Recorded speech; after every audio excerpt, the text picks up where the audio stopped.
to another edition of your Wednesday night Sports Delight, the platform sports talk show. Question is, did she subscribe? Right. I know she's down on YouTube.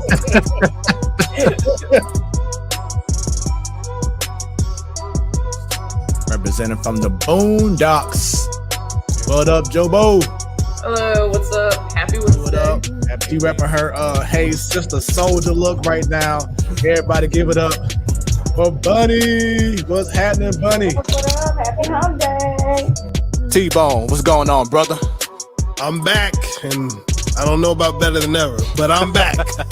What is going on, party people? It is your Wednesday night Sports Delight, the platform sports talk show. I am your boy Smooth. I think that may be on a highlight reel tape. And be glad that you are tuning in live along with the millions And millions of the platform sports talk show fans on once again your Wednesday night Sports Delight. Really? Or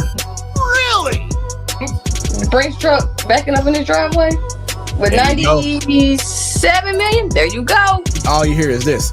Probably somebody who's doing something to give back and letting the next generation. Say straight. Have me syrup on here. Come on now, don't hit me too up. You know I get emotional. But people watching around the world, no pressure. And we already have our favorite fan, Ms. Williams, saying, welcome, Brandon. Well, how are you? Hi, Ms. Williams.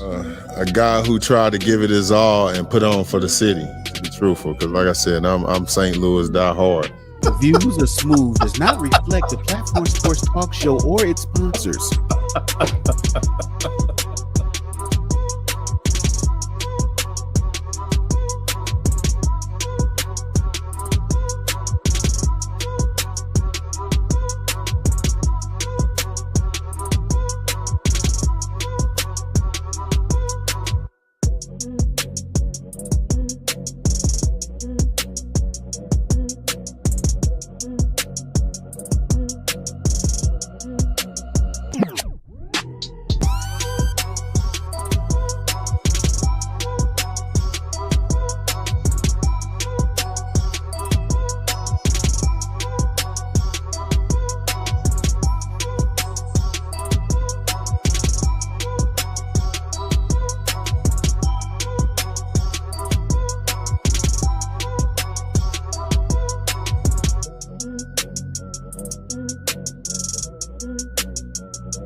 What is going on, everyone? It is your Wednesday night sports delight.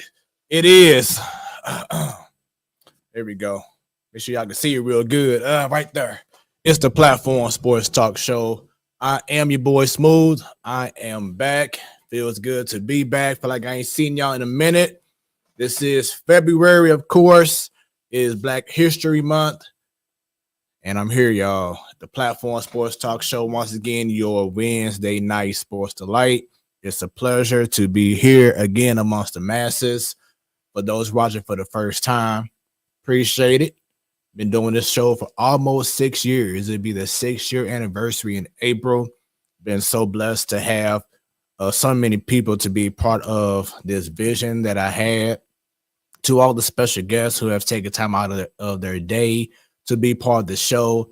And it doesn't stop this evening, as we do have a special guest coming on in the 8 o'clock hour. So definitely look forward to it.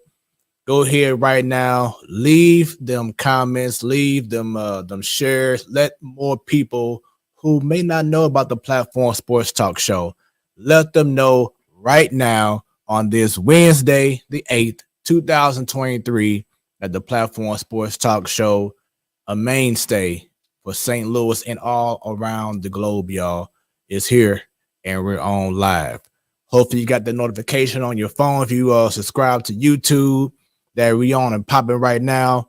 And let me show y'all a little bit about a little promo game I got going on here. So once again, go ahead and give us that like, that follow on Facebook, on Twitter, on YouTube. Just put in the Platform Sports Talk Show on no matter what social media page between Facebook, Twitter, YouTube, Instagram. You will see the Platform Sports Talk Show wonderful logo.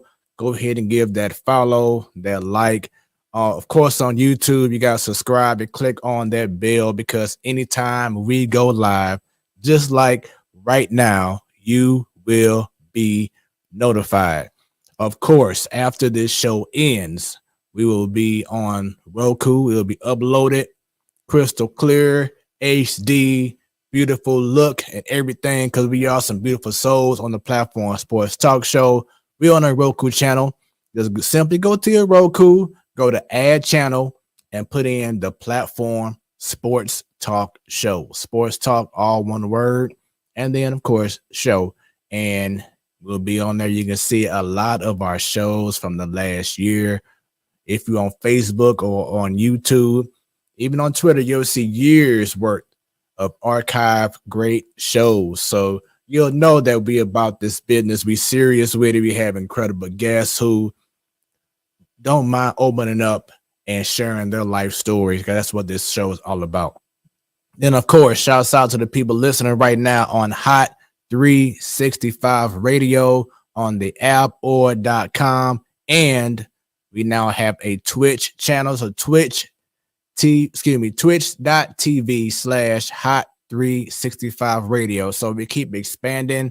We want to hit as many markets up as we can to get the Platform Sports Talk Show to continue to grow and grow and grow. It's all about expanding, y'all, and we're here to do that. We want to make sure that we hold y'all down with great content every Wednesday. Speaking of which, every first Wednesday of the month, as you heard last week, you have Ladies Night. Shouts out to Bunny. Shouts out to Joe. Shouts out to Coach Brittany Willis, and of course to Coach Dominic Stringer, as they do an incredible job on Ladies Night. I call it the best panel of ladies in sports, man. I mean, they know their stuff. They don't play. They're very knowledgeable. They come with it. You try to test them, and they come with answers and solutions and more. Great conversation. So shouts out to the ladies for holding things down. They celebrated recently their 2-year anniversary. So big things going on with the Ladies Night crew. And then every last Wednesday of the month, you have the Man Cave. So shouts out to Stan, to T-Bone, to Sadal, and to the Blackest Man on radio and on this sports talk show every last Wednesday of the month.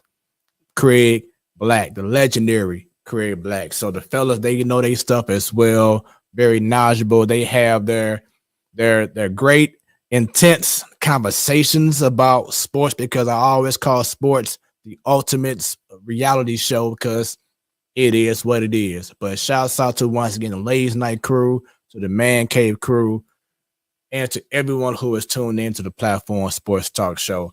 Y'all see I'm walking that merch. Gotta do my thing. Shouts out to my cuz, man, Clever, doing this thing right here.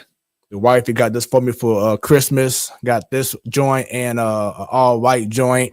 So when y'all see this out, you know, whether I'm in at a sporting event or out in the store or whatever, just know Platform Sports Talk Show. We everywhere, man. We are everywhere. And for those who missed last week's episode of Ladies Night, it was definitely a dope show. Great content, great conversations, and just check it out. Great first. It's the beginning of Black History Month. And of course, it's what? Ladies Night! All right, without further ado again, we have Jobo. Bring it on, Jobo. What's up? What's up? What up? Happy Wednesday. So, the one that likes to style a profile on the sidelines in her boots. Without further ado, come on, Coach Willis. Hey y'all, how y'all doing? History being made, you know, 2 black quarterbacks playing for Super Bowl, which is really cool. Jalen Hurts basically has proven himself now to get his team here. Okay. And y'all talking about Madden at my Uncle Prime. Y'all mad at Dion, mad at Prime. This shit is every HBCU. How can, quote unquote, United States of America, quote unquote, higher institution, higher ed, have conditions where you have molded on football helmets, you have people sharing helmets, you have it looking like a dang hurricane went through there, and that was 3 months ago. Now you have to put them protest at that school because they want answers. I'm going with my guy, TB12. Salute. It's sad. It's officially over. Look at that, man. Look at that. All right. It's official this time. I believe it because last year a reporter came out and said it this time, bright and early this morning. And I'm just like, oh my God, Candace Park did not retire. Like, I didn't know what to do. Like, I was like, oh my God, I had, like, and I didn't have my phone near me. Like, this is wide right there, honey. Yeah. Oh man, is it time for him to hang it up after this season? I feel like over the years, you know, he's seen his own growth and he feels like he's proven so much. Like and you could tell like he still loves the game, right? Like he still loves the game. He still loves being competitive. Again, I haven't really seen much about LeBron as of late, and it's probably because the Lakers aren't playing good. But he's still doing good though. He's averaging 22 points per game. Real quick, let's talk about the Baseball Hall of Fame. Super quick. Scott Rowland. Only Parsons, solo dolo. What's your thoughts? He's the only guy that got in this year, and we've talked about it in our chat. I think that maybe Todd Helton should have been in there, and Billy Wagner. What? You maybe because I had a baby edition? Okay, I can put the baby edition on for you. I like it. I know it's weird because we're the Blues and yada, yada, yada, but I mean, when the Cardinals were the baby Blues, everyone likes it, right? Actually, I don't. You don't like the baby Blues? Yeah, Yachty changed it when he used to have that fur red bird looking like a dang on dinosaur or whatever. It was fire though. Like Ms. Williams said, baby blue and Cardinals red is not a good mix. You are thinking like a genius. That's why I'm saying this stuff. I still have faith that they can pull off a miracle and get into the playoffs. You still think that? Yeah, I mean, I'm not acting like a Dallas Cowboys fan. Right now? At least I'm not acting like a Dallas Cowboys fan. So that's all that matters. Funny. All right. Well, they suck. It is not looking good. Are we still gonna go to a Blues game? I just want to make that clear. Now that they suck.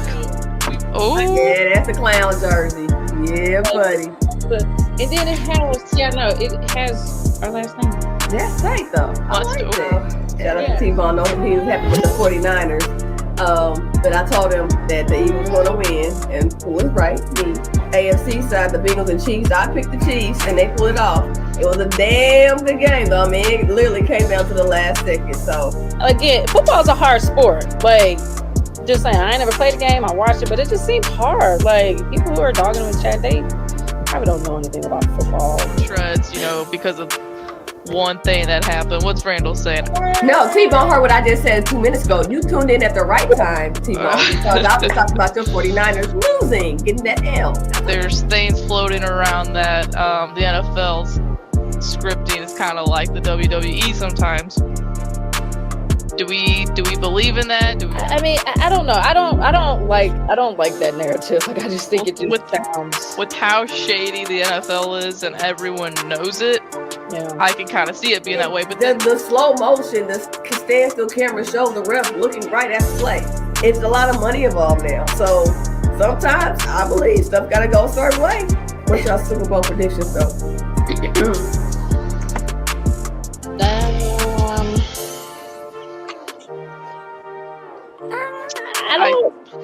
Okay. I don't know. Like, I just hope there's like I just hope it's a good game. I'm gonna ask my students, and then I'm just go from there. The majority roles. All right, there you go. That was a highlight from last week's Ladies Night edition, and I have to give props, man, to the host, because I said before that these ladies, they know their stuff. You can challenge them, but you ain't gonna win. But the host of the show, Bunny, if y'all can tell, she had a rough go with it last week, dealing with a little minor cold or sickness and whatever, but she battled through, because that's what hosts and leaders do. They battle through. And she, of course, she's a mother, and being around her kids, she may catch a little bit of every now and then, but she stuck it out. She made it happen, and she is now on the show. She is ready to go. Bunny, what's going on with you? What up? Happy hump day. Sound a little different, don't I? Man, last week you were like, Joe, take over. I can't do it no more. And I should have said that a few minutes prior to then, because my throat was scratchy, itching. Yeah, I caught the cooties from the babies, of course. They always bring it home to me, and here we are. But a week later, after pumping some vitamin C, drinking OJ, and watching some good, entertaining basketball, I'm back. Say hi, Butterball. Yeah. What's up? Look at her. Say whoop, whoop. Butterball's eating a banana. Sorry, she got a little stuff in her mouth. Anyway, say what up, Fred. Say what up, though. What up? Hey, do this from side to side. Hey. There you go. Oh, yeah. Like she eating good. She's straight. She got a little smile on her face. Yeah, she in a good mood. Okay. I'm liking it. Once again, this is your Wednesday night Sports Delight. We back. We here on a Wednesday. It's raining out there, but we'll take that. We'll take that more than freezing rain or freezing or snow. So it's all good. It's all good. But glad to have you back once again. Congrats on another great episode last week of Ladies Night. Y'all had some great topics, some great discussions. What was your thoughts about the show last week? First of all, shout out to putting that reel together, or the person behind the scene that puts the reel together. It's always entertaining. I'm always happy. Now, ma'am, we were doing good. Okay, I'm sorry. Pardon my little one here. She still wants more of her banana. So anyway, the show was good. Like I said, great topics. I made sure, of course, we acknowledge Black History Month. And also that Coach Willis touched on the LeBron thing of him hitting that scoring title. And lo and behold, it happened last night. Also, we have my having faith in the Blues keeps getting questioned. So, I mean, is it time for me to hop off the bandwagon? I don't know. And we got spring training around the corner. So definitely we'll talk more and more baseball as the weeks come with spring training around the corner. Last but not least, Super Bowl predictions. So we're going to see if our predictions come true or not, you know? And I actually have some breaking news. You ready for it? I'm ready for it. Break that news on down. All right. So we got breaking news, y'all. So wait a minute. Make sure it's working right here. All right. There we go. The Lakers are finalizing the deal to land Minnesota's D'Angelo Russell and Melissa Beasley and Jared Vanderbilt in a trade, including Mike Conley and the picks to Timberwolves and Russell Westbrook. and a lightly protected 27 LA first round pick to the Jazz. So Russell Westbrook and a protected 27 first round pick going to the Jazz. Mike Conley going to the Timberwolves, and D'Angelo Russell, Malik Beasley, and Jared Vanderbilt are going to the Lakers. This just happened, not right now, but right now. So let me ask you this. It's deja vu definitely for D'Angelo Russell because that's who drafted him when he first came to the league. Didn't Beasley play for the Lakers for a short stint? Or is it another that thing? I can look up, but I don't think he did. Okay. I don't think he did, but I can look it up real quick. But no, I don't believe he has played with the Lakers. He will now, but he hasn't. Right. But and everybody should be happy that the biggest thing, Russell Westbrook, is bye-bye. Yes. And I'm glad because last night, and my wife would tell you, I was frustrated as hell outside of the achievement by LeBron James, but I was livid at Russell Westbrook last night because he had like 3 or 4 possessions, maybe 5 or 6 or 7 or 8, in which he just was throwing the ball anywhere. Yep. And it was easy turnovers. I'm like, dude, what are you doing? That's the Russell Westbrook 3.0, not 2.0, 3.0. That's the Russell Westbrook since he's been to the Lakers. When he's with the Wizards, I'm not sure how he was clowning, but with the Lakers and why I don't understand what the Jenny Bus and Pelinka were thinking of keeping him all this time because they could have got rid of him last year in all season. I know they were shopping offers, but it's still not the same as being serious. And at this point, I was told that Russell and Darvin Ham, the head coach, had a small little squabble at halftime. Yep. And it's like, if you toxic on the court with your play, and then you being toxic towards the head coach, you got to go. It's him or me, and everybody knows they want Russell to go, so you go. Yeah, and of course, the season started off kind of rocky with him starting, and it just wasn't clicking. Then he found his niche as a 6 man, and he had a stretch where he was doing good. But there's certain possessions in the game where it could be game-changing moments that can motivate the team or, shift the momentum, you know what I'm saying, in the game. And he'll have a play or 2 or 3. It's like a crazy layup that he's missed, or he shoot a jump shot that hits the side of the backboard. It'd be plays that you'd be like, dude, what are you doing? Then he'll come around and he'll have a little spurt where he scores 10 to 14 points on the court. You'd be like, okay, but it's the consistency or lack thereof that he shows, and it affects the team. Where I look at LeBron, he'd be like, dude, like what's wrong? You know what I'm saying? So, and I was gonna bring this up and have a whole slide for it. Like, which player do you think the Lakers should give away first? Should it be Russell Westbrook or Patrick Beverley? I've been saying it needs to be Russell Westbrook because Patrick Beverley, I feel he brings more to the table defensively. He's doing better with his shooting now, and he brings a certain energy. Like, you know what?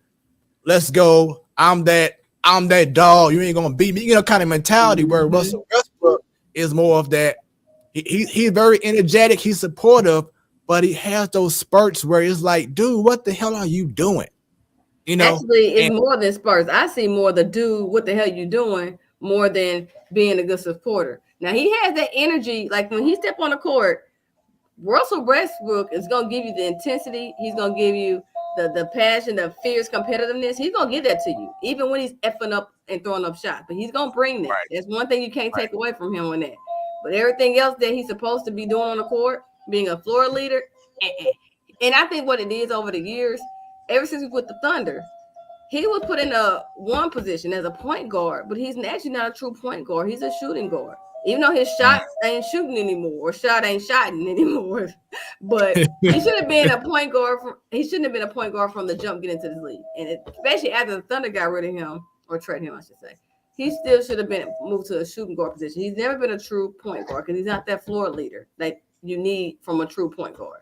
And the other thing I noticed when you talk about him throwing up shots and jacking up any willy-nilly, those spurts that he did good, a few games here, a few games there. But realize when he got pushed back to the second string or an NBA, when he got with the second unit with the Lakers, it still wasn't that big of a difference. Like that's when you saw the better side with the second unit, but then he would still fall off as well. Like I guarantee LeBron would rather have J.R. Smith right now. You know how J.R. was effing up when he was with the Cavaliers when him and LeBron played together. He would rather have that J.R. Smith than this Russell Westbrook 3.0. Guaranteed. And shouts out to the host of the Man Cave, Stan. He says that buyout in Utah might include Brooklyn, in my opinion. I don't see Russell Westbrook going to Brooklyn. I don't see that unless KD is traded away. I don't see him joining KD at all. Jacques Vaughn is gonna say no because he don't want to coach Westbrook. I guarantee you that. No, and Jacques Vaughn was a true point guard. Heck no, he ain't trying to blah blah blah deal with that cancerous guy on the court. I can't speak off the court, but on the court, no. And yeah, Stan says you don't think that they'll try to no. I don't think they'll try and reconnect. Remember, hated it from your Living Color days. Hated it. Right. But once again, for those who are not aware, this just in. Russell Westbrook is going to the Jazz along with the first round pick from the Lakers. D'Angelo Russell, Malik Beasley, and Jared Vanderbilt are going to the Lakers. So they got more bodies. D'Angelo Russell is a scorer. He's that dude, and he shines in clutch situations as well. And the Minnesota Timberwolves are getting Mike Conley Jr. So that just happened. It is official. It had to happen. I'm excited for it for the Lakers so they can make that push for the playoffs. Stan says the old flow might come back. Nah, dog. The old what? The old flow in between Russell Westbrook we on and 3.0 right now. No. The Westbrook of the good years are gone. And the other thing is, it's to the point his play's been so bad the last 2 years. I wouldn't want him to end his career like that because he's had an awesome career. Think of all the time when he was with the Thunder. Great time, great play. And now that the last 2 years have been so crappy, that's going to leave a memory in people that you don't want them to think that that's what this guy was about. Yeah. So, like I said, it had to happen. It's just too many moments where you seen Russell Westbrook and you like, dude, why are you shooting it? Why are you laying it up? What kind of pass is that? I mean, he had like maybe 2 or 3 possessions in a row last night. And like I said, my wife can attest to this. I was like, dude, WTF. I mean, I was getting this. And, knowing last night was a celebration, but it still was like, you're trying to win the game still, It equated to a Lakers L, unfortunately. After all that pomp and circumstance, LeBron hitting that record, and you still got an L. Yeah, but like I said, it had to happen. I'm glad it did, and look forward to seeing what goes on for the rest of the NBA season, of course, for the Lakers as well. For those watching for the first time, thank you very much. Go ahead and leave them comments. Don't be shy. Go ahead and on the keyboard or on your phone. Give us your opinion on whatever sports topic that is on your mind. Let's discuss it. Our special guest will be on at 8 o'clock, so it's going to be official. Looking forward to the great conversation. With that being said, Bunny, you now have my attention. What sports story or stories has your attention? Well, we already touched a little bit on LeBron and hitting that scoring title, so shout out to him for that. Besides that, the whole talk lately with the Super Bowl coming up, the battle of the quarterbacks. And it's not just regular quarterbacks that there are 2 black quarterbacks that will be competing for the first time in history. So shout out to Jalen Hurts representing the Philadelphia Eagles, and shout out to Patrick Mahomes for representing the Kansas City Chiefs. So that does have my attention. And we finally got 2 black quarterbacks. Now, there has been a starting black quarterback in the Super Bowl for people that don't know. Doug Williams did that with the Washington back then, the Redskins, but 2 going against each other. So finally got another first. You would be surprised. We still got a lot of firsts in the NFL and other sports, but I'm happy for those 2 gentlemen. I hope we see a great game on Sunday. That is correct. And for me, I got a few things I want to discuss real quick that's on my mind. One, the schedule for Deion's primetime Colorado Buffaloes came out a few weeks back, and he has a very interesting schedule. The first team they play was a team that played in the national championship game and lost by like 85 points against Georgia. They play at TCU. Then they play against Nebraska, which they have a new coach now. If you see week 4, they're playing Stan's team, Oregon. Then you have USC, and they were very close to getting to the national championship game. You see Stanford on there. You see UCLA, Oregon State, Washington State, at Utah. So the Colorado Buffaloes, they have a very interesting and nice schedule to start off the prime era, and I'm very excited to see how this team is going to be. They have acquired a lot, and I mean a lot, over the last month or so. 5-star guys, we either by the transfer portal or just regular recruiting.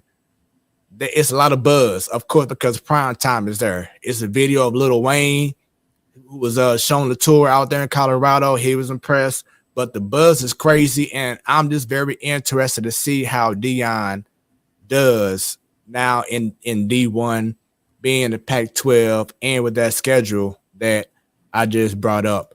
Your thoughts, if you have any right now, just in regards to the daunting task for Prime Time and his crew. Yeah, as you know, the saying, Rome wasn't built in a day. So shout out to Deion for going on a leap of faith and taking that big step to playing some highly competitive teams in the first year of coaching, as well as a lot of players, being under his regime. So I wouldn't have high expectations on a lot of wins, but they do great. If not, it won't be just about getting wins. Like I said, it's his first year as a coach and dealing with a lot of these players, but it'll be for them to help build their confidence, bring the team together, and see what weaknesses they have where they need to fill those holes. Like you said, TCU got their asses whooped in the national championship game, but here they are on Colorado schedule. So that means Deion not afraid, and he ain't backing down no matter what ranking you are. So shout out to him and that. And the other thing, though, the Pac-12 is going to change in 2024, 2025. They're going to be losing a couple of schools. USC, and who's the other school they're losing? I think I want to say, wasn't Oregon? I gotta find out who it is. Yeah, I gotta find. So that's going to change the dynamic too, because the Pac-12 is going to look a little different. And and I was listening to some sportscasters weeks ago about this, that the Pac-12, what we see now, definitely going to be changed when those two schools leave. But on top of that, will there be super conferences? Basically, if you look how college football is set up, we always got the blue bloods of basketball, but you got blue bloods of football too. But football brings so much money, and there's so much talent out there that they've been talking doing a super conference of basically SEC teams, Big Ten teams, and so the former Pac-12 and Big 12, and just be a whole super football conference, just to have those elite teams or conferences in their own, and everybody else play each other. It's almost like they're trying to put together the top 10 teams of the NFL, but on a collegiate level, and just have them in their own thing. I'm sitting there like, wow, man, it's a lot of money though, because look how much people are gonna be knocking down doors to be paying for advertisements and have NIL deals done. But I don't know if I want to see that, because that's a lot concentrated in one area. So we shall see. And as of right now, it's going to be USC and UCLA. Those are only two teams. Okay. Yeah, so that's it as of right now. But a lot of realignment is going to be going down over the next few years. So it's going to be pretty interesting to see what goes on in the landscape of college football. Something else that is on my mind, of course, once again, it is Black History Month. And last week for the ladies, they were celebrating was the celebration of women in sports and everything. Very cool news that just came out last week. For those who love video games, I used to love video games a whole lot, and my favorite game probably was MLB The Show. I stopped playing it a couple years ago, so I'm not in it no more like it used to be. But for those who are gamers, MLB The Show is coming out, I believe, next month, and for the first time ever, they are going to be introducing the Negro Leagues in the baseball game. So what they're doing is going to be storylines of the Negro Leagues, and they're going to have different story modes based off different Negro League players who made such big impacts during their time. Guys like Buck O'Neil, Hilton Smith, Hank Thompson, John Donaldson, Jackie Robinson, Martin Diego, Rube Foster, and Satchel Paige. And he said, as you saw on the previous slide right here, that's just season 1. So I'm assuming that maybe when they have a season 2, you may see like James Cool, Papa Bell, and other Negro League stars. But I just think this is very awesome to give the Negro Leagues that shine that they have been more than deserving for years now. And I just think it's pretty ironic how this happened after, not saying because I went, but last year I went to KC and I finally visited the Negro Leagues Museum. And for those who have not went, it is an incredible experience that I definitely encourage everyone to check out.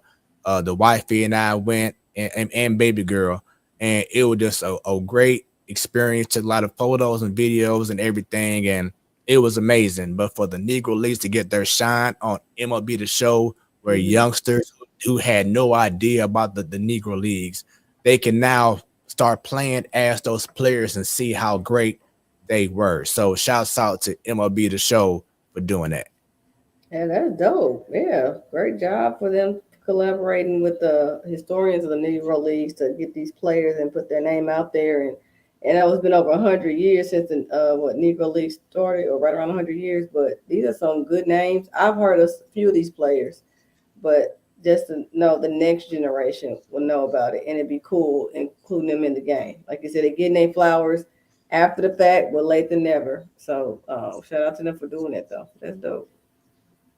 Yeah, so definitely once again, shouts out to MLB The Show and to highlight the Negro Leagues, because that was definitely a special and important time in baseball history. So without those guys, you wouldn't see the guys who paved the way, in regards to others, to do their thing. So much love, and look forward to seeing the results of having the Negro Leagues be part of the video games. So of course, as you brought up last night, Bunny, LeBron James did something that a lot of people may not have seen coming, and he eclipsed Kareem Abdul-Jabbar last night versus the OKC Thunder. This moment here was incredible. The wifey and I saw together. This was the actual shot that he and look at everyone. I saw some on Twitter. I saw some on social media in which they had like a similar photo when Jordan had that shot against the Jazz, and no one had phones. Like no one had their phones out. But you see this photo right here, every person in the crowd has their phone. And that just it tells you how much the game has changed and how social media has such an impact on everyday life. You know what I'm saying? But once again, this was the moment where LeBron James did make that incredible shot to eclipse Kareem Abdul-Jabbar, the captain. And I want to once again congrats to LeBron for this feat. But something that also kind of rubbed me the wrong way was that right after this shot happened, this was the reaction from AD. So you heard about that, or you saw it too? Okay. Yes. This was the actual reaction. As you see, everybody else is excited, but AD was looking like, And throughout the whole game last night, he only had 14 points. And if you're a guy in the caliber of AD, there is no way you should be getting just 14 points. He looked uninterested. I don't know if there was something personal going on. Like not saying he didn't want LeBron to do it, but is it something because he loved Kareem Abdul-Jabbar so much that I don't know. But whatever it is, it was a bad look. Even Jalen Rose said today, like, it was a bad look. He looked petty or jealous or whatever. He could have faked it. Right, and you saw when TNT had a little audio thing where they have the player with the microphone going on, and you can hear what they're saying. And LeBron told me, I just want to tell you I love you, man.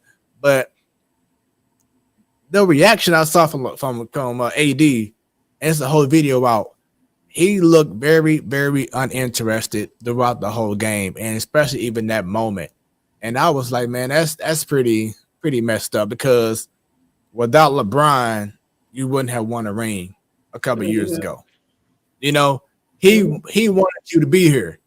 And for you to sit there and act like you lost your dog, you know what I'm saying? It's like, dude, come on. You know, you're finally healthy. You're starting, you know, you're playing more every day now, whatever. Like, where's the energy? Because it lacked last night outside of what, you know, Russell Westbrook did. Now he gone. But, but yeah, for you to have this kind of look right here after the shot was made, is like, dude, what is going on with you? So like something was not right with him from the get-go, and this moment didn't help matters anymore. Then after the game, during the press conference, he just had this look, and he was just basically, I guess his whole vibe was he's just tired of losing. But even during that moment, y'all was only down by a few points, and that was still the third quarter. It wasn't like it was the fourth quarter. It's the last minute of the game, and y'all down by 20. Y'all was still in the game. So it's like, still, what is going on? Where is that energy at? You know? He said he was tired of losing. Yeah. AD. I always agree with Charles Barkley when he referenced to him as street clothes. Dude, you barely even play half the games. You were supposed to be the number 2 scorer on this team, and you ain't even there half the time. So how you gonna get mad so tired of losing? Half of this is self-inflicted. Yeah, you could be like, hey, I got injured. Yeah, most of the time he's not playing because he's injured. Again, though, that's not the team's fault that you injured. Like, how you go? Hey, whoever your PR person is who needs to coach you how to lie, they need to teach you to lie better. Please teach you how to lie better, because that's bullshit, and you know it. And like I said, he could have faked, at least stand up and act like you semi-interested. Could have done a fake little lean over. I don't understand. Dude, you can pay too much money to not be faking a funk if you don't agree or jealous or whatever pettiness you got going on in your head.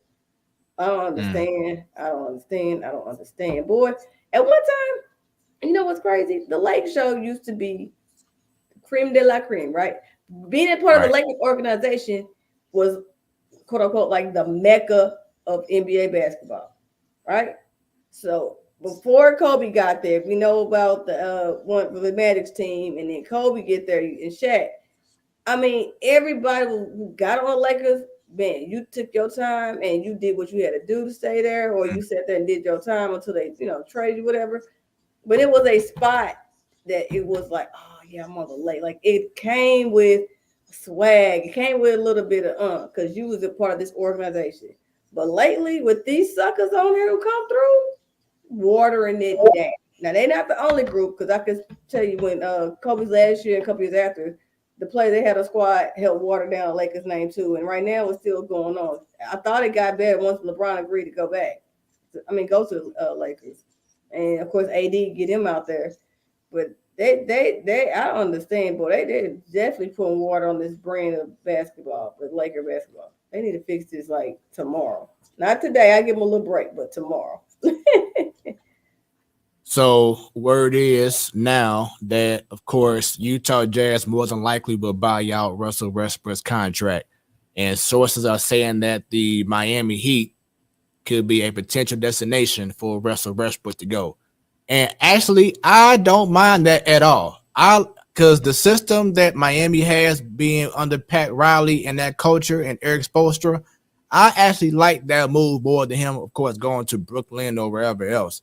I like that move for him going to Miami, because he kind of brings that vibe, that culture, and with, blue collar mentality, you that dog, you hustle, whatever.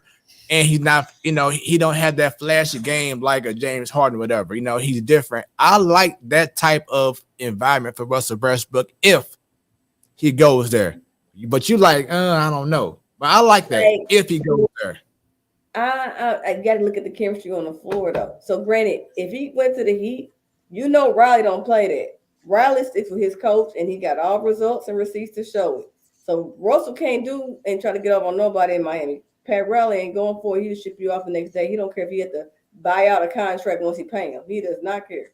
So, that is a positive thing, because his attitude and his game, you can try to go with Spoelstra, but you can't get over Riley. He don't give a care who you are.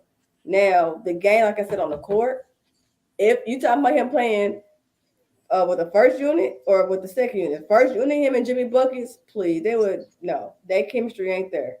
Jimmy Buckets ain't no way it's gonna sit there and can coexist with Westbrook. For one, Buckets gotta have his touches, and you know how Russell gotta keep the ball all the time, even if he's not supposed to. I know you said Spoelstra can coach them in their game, but even with a front court, I just don't see Westbrook meshing with it. Prove me wrong, please, if it happens. But yeah, and you brought up the whole, chemistry. Of course, it takes time because it'll be the first. If you talking about for playoffs, because Miami's going to go to the playoff and they can do another deep run, ain't that much time to make that happen. Like when you want a good chemistry from a team, you literally need a whole season. Hell, look what happened with the Celtics, Tatum and Brown. We were talking about, man, that was just, remember last season and this time last year, we were ready to ship off Jalen. Keep Tatum ship off Jalen was so bad, their chemistry wasn't together. They finally got that stuff together for the playoffs. So they was together prior to them to having over a year and still didn't have their chemistry together. It took them almost 2 seasons. So 2 months? No. And the playoffs will be here. Ain't no way they're going to have that much chemistry or that time. No. And even if they did go to the playoffs, if Russell Westbrook goes to, the Heat, of course, no one's going to say, oh, they're instant title contenders, but it's all about if he stays on and, like you said, get that time in over that time frame, that's when more chemistry will happen. Of course, right now it's going to be so fresh, so it's going to be hard to see the chemistry, but I just like the overall, the fact overall, of him being in that culture in Miami where they ain't going to take no kind of ego tripping type stuff. And I feel like that's going to be a perfect situation for him. The same way if he were to go to like the Spurs, being around Popovich and that culture.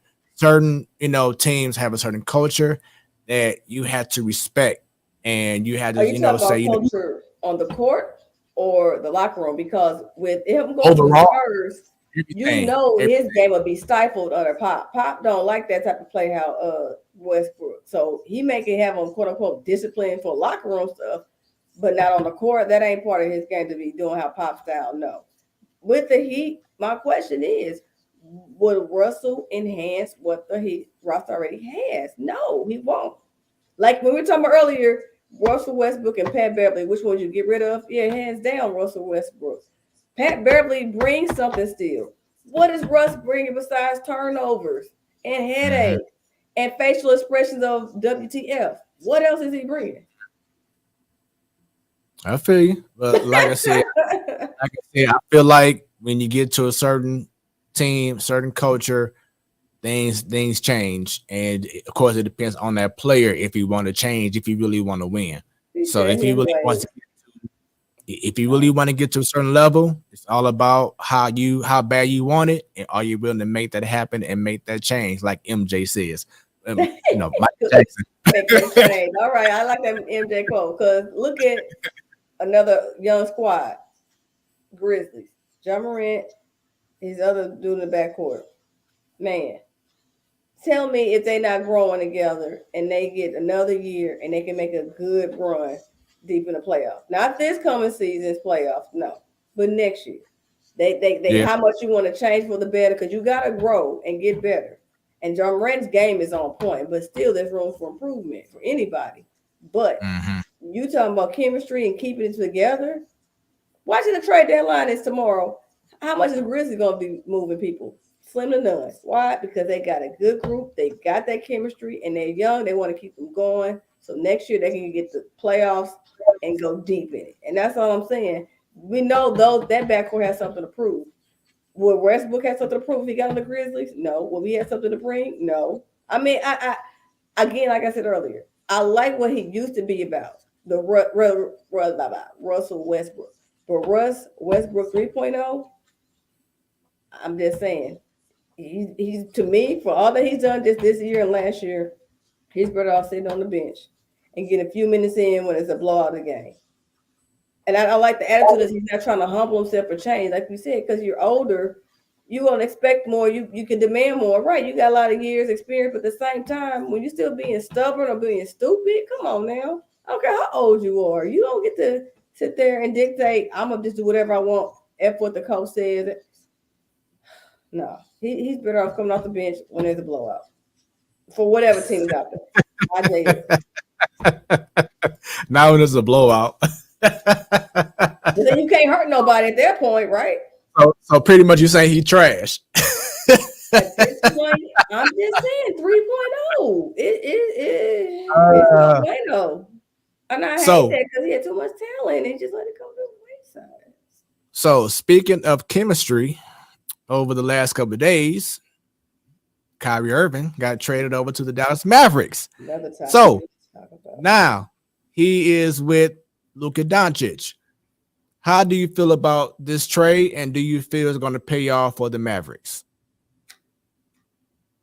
Look, somebody popped up when she heard Kyrie and Luka. She said, "Wait a minute, let me wake up and see what we're talking about." Right.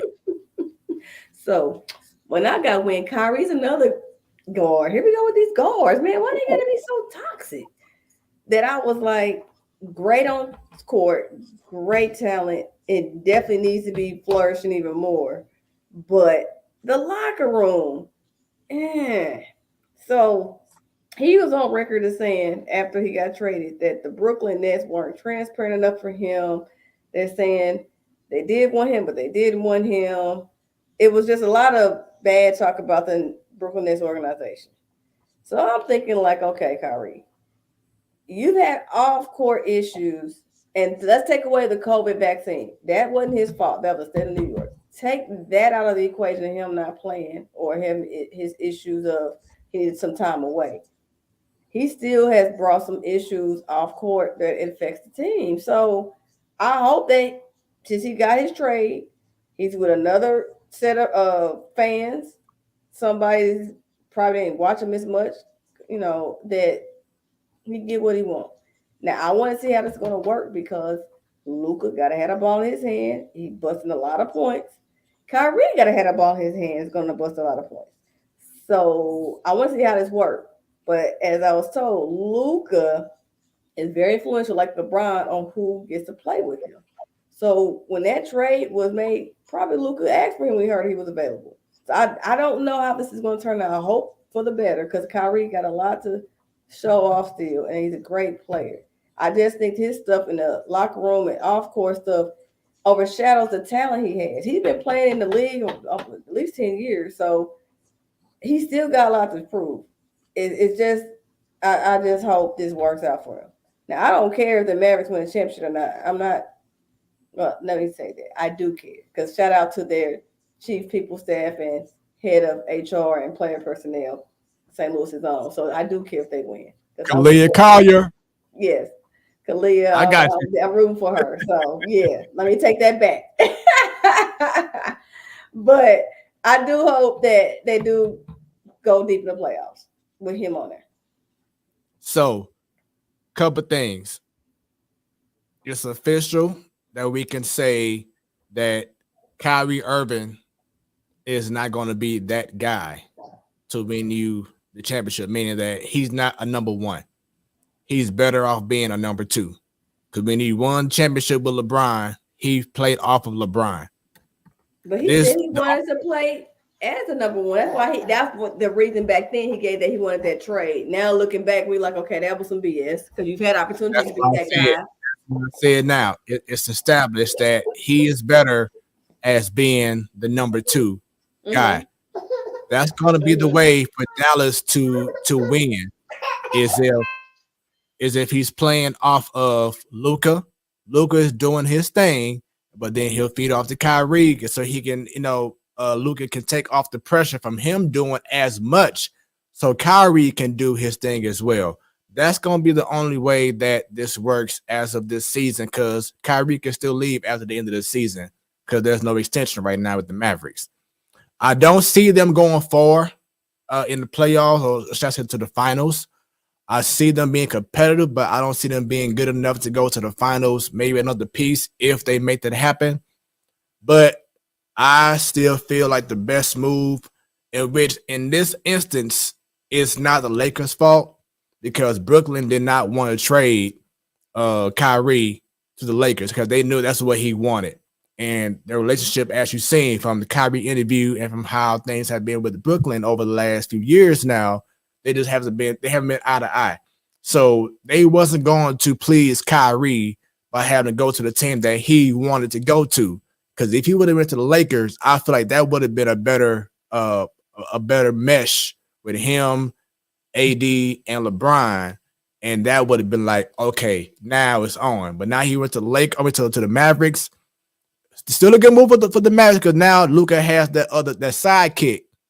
But Kyrie has to know that you are not going to be that go-to. It's Luka's team. You're just part of it. Let Lucas to do his thing, but feed off of him, and then they can make some magic. Not to the finals magic, but they can be a threat still. I hope that Kyrie does right with this trade and do right with Luka, because think about it. You said he wanted to go to the Lakers, and he would have been part of the big three. AD, LeBron, and Kyrie. And that's like, nah, you done screwed us, and you done talk bad about us, so now if you will see you somewhere else. Boom. Got to the Mavs. But all the teams that Kyrie's been a part of, he's supposed to be in the number 1 or 1.5. Because when he was with Cleveland, he said he didn't want to be behind LeBron anymore, but he still helped them win. And he was, I guess, their number 2 option, but their number 1 guard. But with the Nets, again, the dream was so Harden, Kyrie, KD. And I was like, how this backcourt going to look? Kyrie and Harden? We saw together all of 10 games? I don't even recall what they looked like together. It's been so long with them two playing in the backcourt. But Kyrie is always associated with somebody that's good or great. And do we ever see it flourish for long? No, I still haven't. I mean, the only time I can say is with Cleveland in the year they won the championship in 2016. After that, it's like whenever he goes to another team, it's always something. It's just never a full season of playing basketball. And that's how we're talking about his play and his points and his assists he's dropping. It's always something else to it. Like, just play your game and let's keep talking about what you bring. Right. Yep, I feel you. So it's gonna be interesting to see what happens. I think the Mavericks played tonight. So Kyrie will be making his debut. So look forward to seeing what's going to go down with the Mavericks and for other teams as the trade deadline is tomorrow, as Buddy brought up earlier. So let's see what happens. And also in the next couple of weeks, you have the NBA All-Star Weekend, and the starters have been announced for the for the West. You have Steph Curry, Zion Williamson, LeBron James, Nikola Jokic, and Luka Doncic. Now, Steph Curry, he would not be part of the All-Star game because he just hurt his knee a few days ago, so he'll be out for a few weeks. And Zion, he's not healthy yet, so I'm not sure if those two guys will be. I know Steph won't be, but but Zion is still to be determined. But those are your West All-Stars. And then for the East, you have Kyrie. It's going to be kind of weird now because he's on the West, but because he got he'll still represent the East for this game. Tatum, Antetokounmpo, Kevin Durant, Mitchell. Kevin Durant will not be part of the game because he hurt his knee a few weeks ago, so he will not be part of the All-Star game. So they'll, of course, be having a replacement for him. But that is the fan/league votes of the All-Star starters. Now, this is the cool thing that I love about Adam Silver and what he's doing for the game of basketball. So for the first time this in All-Star history, they are going to have the All-Star draft right before the actual All-Star game. Yep. So it will take place once again the same day as the All-Star game. The two team captains, which will be Giannis Antetokounmpo and LeBron James, they will draft the rosters live prior to tip-off. So kind of like going to the courts in the city or whatever, and you picking teams, trying to see, hey, I want this guy, I want that guy. I love this. The All-Star starter who received most fan votes from each conference will be captain. So once again, we know that it'll be LeBron and Giannis. But to pick the roster right before the All-Star game, that is incredible. It's going to bring some drama. I want to see the faces of a guy who hasn't got picked yet. He like one of the last 2 picks, and LeBron Giannis like, let's see. I guess I'll go here. I want to see all that action. So once again, Adam Silver, who I feel is the best commissioner in all of sports, he gets it. And this is going to bring so much intrigue to the All-Star game. What are your thoughts in regards to that? Yeah, first, I always say Adam Silver is very a progressive commissioner, best progressive minded period. So shout out to him. Yes, you're right. That's definitely gonna bring some drama to this. You're gonna see reaction of players still sitting waiting to be picked. So I'm liking this one live and living color. So we shall see. But I definitely also think the engagement of leading up to All-Star game is there. So I don't know if you heard the Pro Bowl for the NFL. They switched it up this year, maybe even last year too.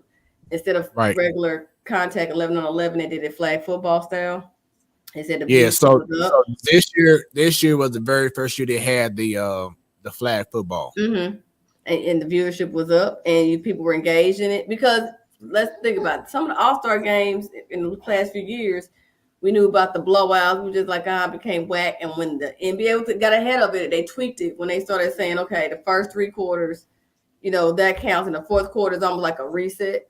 But then also they had to start doing the drafts for your squad, and now this is gonna be live, so they just keep making it interesting and progressive. So only thing left for them to do to me for All-Star weekend is not the game itself, but that dunk contest.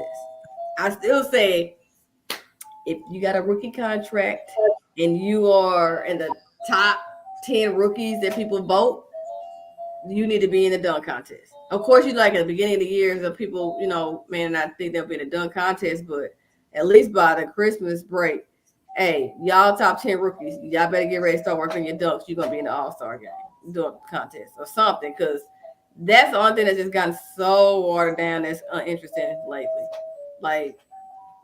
Everything else y'all have tweaked and worked, so please put that down to fix that dunk contest. Yeah, and to piggyback off what you brought up earlier, because the NHL and the NFL recently had their All-Star weekend all last week. But the overall census is that NFL-wise, it was a huge success. The players had a good time. Now, we do know that Myles Garrett from the Cleveland Browns got hurt doing a drill.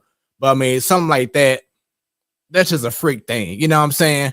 It wasn't like it was something that, you got hit hard by someone and he got knocked out concussed. It was a freak, accident, but, that can happen while walking. You know what I'm saying? But overall, the different skill competition they had was pretty good from what I understand. I didn't watch it. I was busy.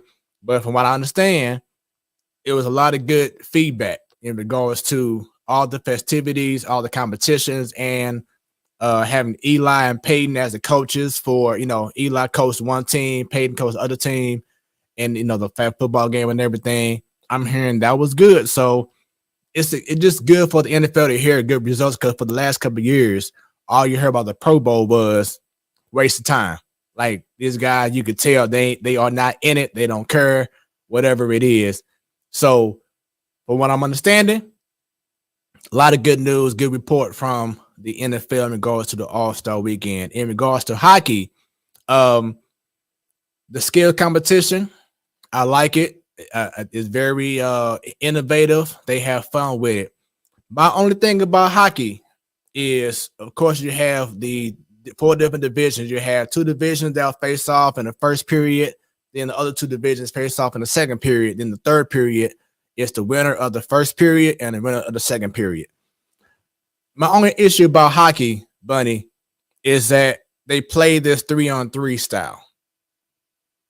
If they do that, I feel they should do that for the first round, for the first period, for the second period. But then for that third period, go back to 5-on-5 and let's see what's happening. You know what I'm saying? Let's bring that game back, because 3-on-3 is like, a lot of guys are playing around too much, or, it's just like, oh, ha, ha, ha, he, he. I want to see that last period be, okay, it's 5-on-5.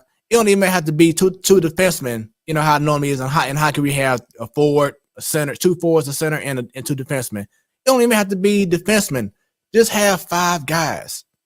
Go all out, play out of position, whatever it is, and let's just have the best out there at that time from whoever won the first period and the second period, and let's go. That's my only thing about hockey. That sounds good to me. To call was it Gary Bettman? Call him up and say, hey, say my man, I need you to tweak this for next year, bro. We're doing good with the Pro Bowl NFL. We're doing good with the NBA. So now we need y'all to tweak it, and then we'll see about MLS doing their All-Star game. Because I don't even know how theirs is, so I don't want to touch on that yet. It's all good. But speaking of all good, I know you got to go ahead and go. It's time for the second hour. So, Bunny, thank you for your time, and look forward, hopefully, to see you next week. Absolutely. Thank you. And tell our special guest, thank you for coming to the Platform Sports Talk Show. Oh, you telling him bye-bye also? Yeah. So, yeah, tell our special guest, thank you so much for joining and putting us on a map in the pickleball world. And hopefully we can do a show live from a pickleball match or something. Hey, we ready for it. So tell them, don't forget about us. All right. And everybody else, I got to do our sign off. Everybody that's tuning in on Facebook, make sure you leave all your comments under the Platform Sports Talk Show. Everybody that's on YouTube, make sure you are subscribed. And when you subscribe, you know what you got to do? Click on that bell, baby. And anytime we go live, what happens, Smooth? You will be notified. That's what I'm talking about. Thank y'all. And I'm out. Peace. There we go. And as Bunny was saying, give us that follow on Facebook, on Twitter, on YouTube. We are also on Roku. So as soon as this live stream is over, it will be uploaded right on the Roku channel. Just go to your Roku device, go to add channel, put in the Platform Sports Talk Show, and we will be right there. And you'll see all of our previous shows. Of course, you can also listen to us in clear, crystal HD on Hot 365 Radio, where it's always hot. They got the app. Go on to the website, hot365radio.com. And once again, you can hear us that way. You can also see us on twitch.tv/hot365 radio. So we have so many different outlets that you can hear us, you can see us, you can enjoy the Platform Sports Talk Show. And every first Wednesday of the month, we have Ladies Night, the best panel of women who love sports, every first Wednesday of the month. Every last Wednesday, you have the Man Cave, the fellas. They end the month off right. And we back at it, y'all. It's time for our special guest. This man right here is I heard about Pickleball League coming to St. Louis, a professional pickleball league. And I instantly got on social media and I was like, man, this is dope. Please let me speak to whomever is holding this down so we can have a great conversation, because there's just so much going on right now in the Lou. So many great things going on right now in the Lou, with openings of the Armory, City Foundry is expanding. You have MLS in the Lou with the City SC about to start. As a matter of fact, I think next week they start their season. Then you have the Battle Hawks. They starting up very soon. And now you have another professional team here in the Lou. And this guy here probably doesn't need no real big introduction, but I'll go in and do one real quick. But you go down on Compton, down that area at SLU, and you see the big old name right there, Chaifetz Arena. His father, Richard Chaifetz, he's the man. You think about SLU, you think about Chaifetz, and his son is now leading his own path.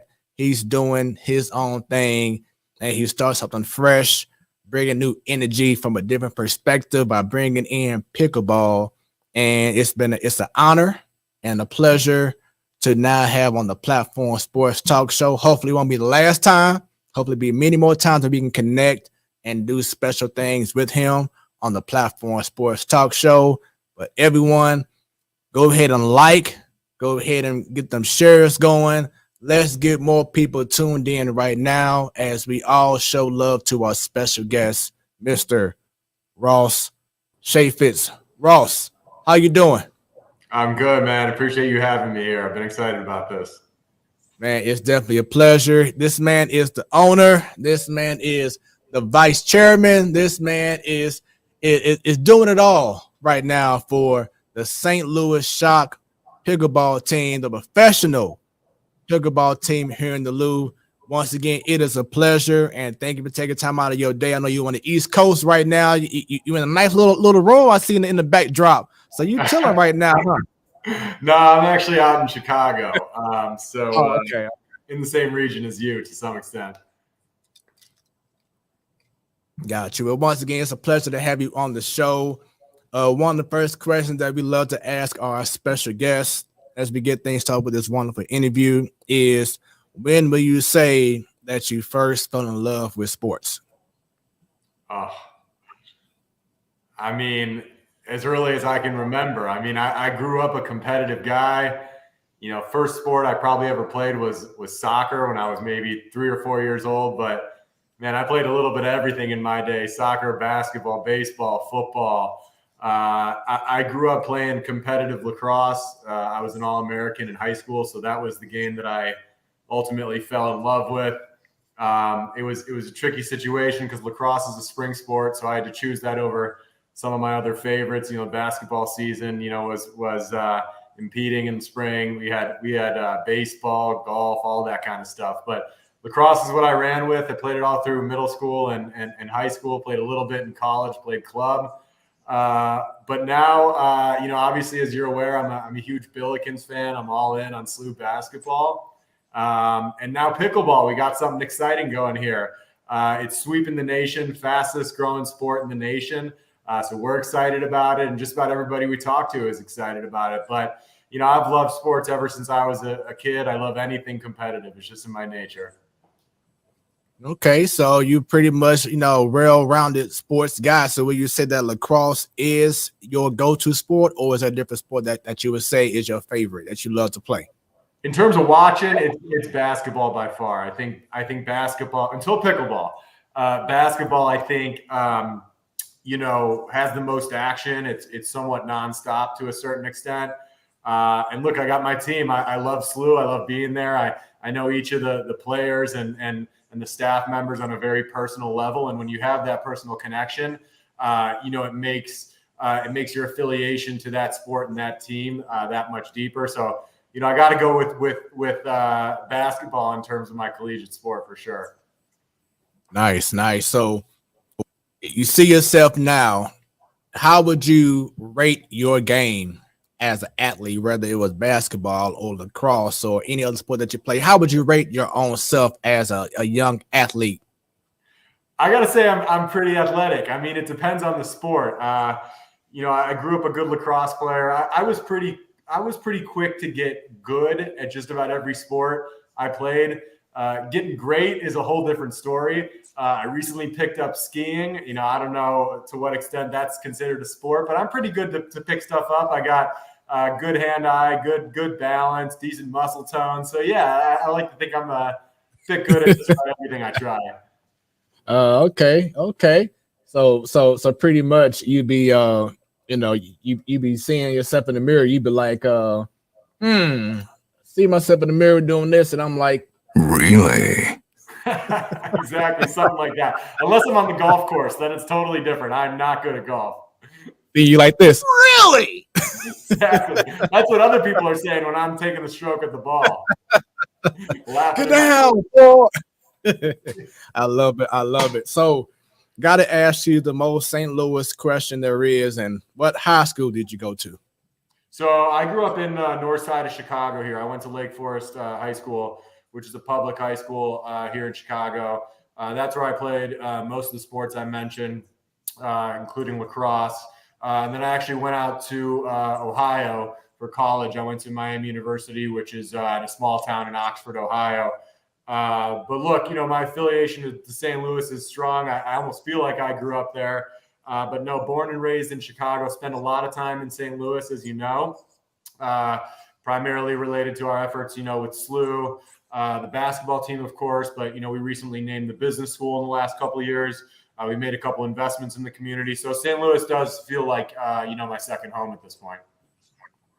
And as you have been bringing up in regards to your ties with SLU, of course, your father, once again, Richard Chaifetz, just tell us, just from your point of view, being his son and seeing what he has contributed to St. Louis, to the Billikens, just to the whole region, your thoughts of just being a son of Mr. Richard Chaifetz. It's great. I mean, look, there's no better way to say it other than just, I'm proud. It's a term that sums it all up. I've got a lot of respect for my dad. We're great friends. We're best friends, both in our personal lives and in our work life. We work together. We've worked together for 6 or 7 years now. We see eye to eye on a lot of things. But look, I'm really proud of what he's done in the St. Louis community and as a business professional, broadly. He really pioneered the industry in the mental health space. He's built the behemoth in that space. And I'm proud of the fact that he's given back to SLU.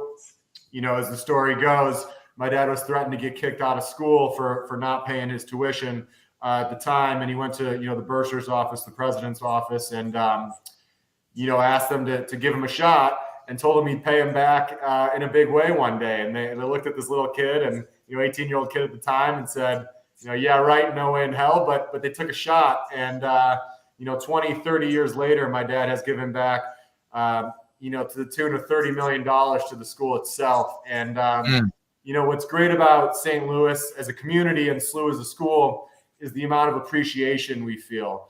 I think that's a testament to the people in the ecosystem.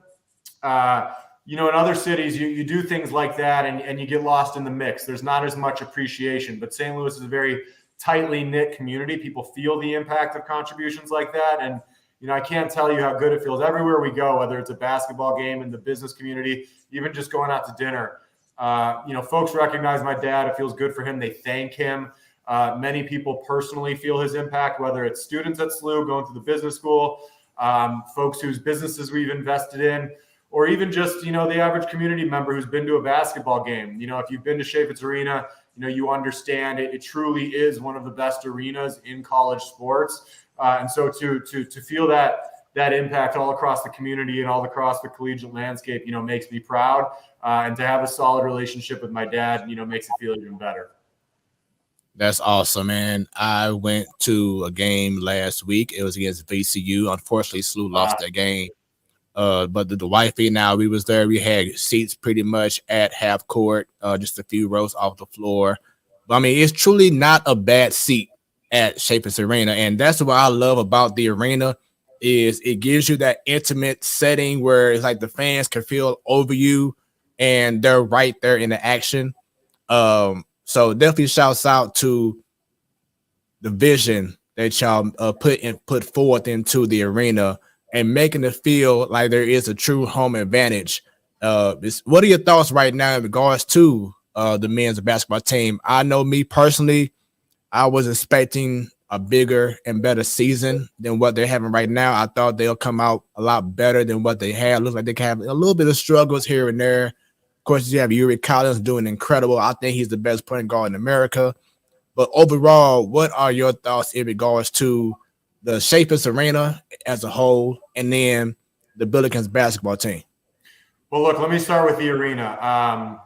Say it once more for even louder for the people in the back. It really is an incredible arena. I'm not just saying that because my last name is on it, but you said it and it's totally true. There is not a bad seat in the house, even if you're up in what's considered, the nosebleeds. There's a lot of science and a lot of architecture that went into the arena. Really, no matter where you're sitting, it's a phenomenal experience. The sight lines to the court are incredible. The acoustics in the arena were intentionally designed so that you hear the echoes from the court, from the players, all the way up in the rafters.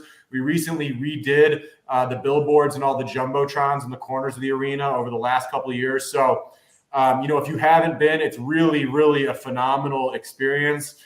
We hold 10,800 in there. You mentioned the VCU game last week. That was a sellout. We typically get 5 or 6 sellouts a year, which is great for an A10 program like SLU.